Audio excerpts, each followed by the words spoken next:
হর হর মহাদেব বন্ধুরা, মন্দির থেকে পূজা করে আসছি। আজকে শ্রাবণ সোমবারে আছে তৃতীয় সোমবার। তো আমি আজকে তৃতীয় সোমবারে মন্দিরে গিয়েছিলাম, আর পূজা করে আসার পথে এই যে এইখানে এই দেখো ফুল নিয়ে আসছি আর এই যে ফল নিয়ে আসছি। এখন ঘরে পুজো করব। ঘরে আমার শিবলিঙ্গ আছে, শিবলিঙ্গে পুজো করবো আজকে আমি ঘরে। আর তৃতীয় সোমবারে হলুদ শাড়ি পরতে হয়, তা আমি হলুদ কালারের শাড়ি পরে নিয়েছি। সাথে আছে যে রেড আছে আর হলুদ আছে, পুরো শাড়িটা আমার হলুদ। এই যে এই শাড়িটা আমি পরে নিয়েছি। তো আজকে আমি পুজো দেবো, ঘরে পুজো দেবো। আমার শিব ঠাকুর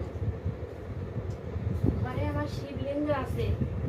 এই যে ঘরের শিবলিঙ্গ আমি এখন পুজো করব।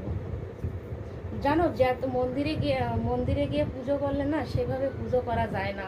মানে এত ভিড় হয় মন্দিরে কি তুমি বেলপাতা দেবা, একটু পরে 1 সেকেন্ডের ভিতরে বেলপাতা হাঁটাই দেবে।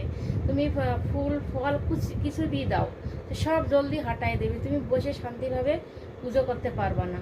তাই আমি মন্দিরে যাওয়া লাগে, না গেলে ভালো লাগে না। শ্রাবণ সোমবারে মন্দিরে যাই, আর শিব চতুর্দশীতেও যাই, যেরকম যখন শিব পুজো হয় তখন মন্দিরে যাই, আর শ্রাবণ সোমবারেও মন্দিরে যাই। বাকি টাইম তো আমি ঘরে করি, তো ঘরেই আমি একটু ভালোভাবে শান্তিভাবে পুজো করি। তাই দেখো আমার হর হর মহাদেব, হর হর মহাদেব। আমি এখন পুজো করিনি ঘরে।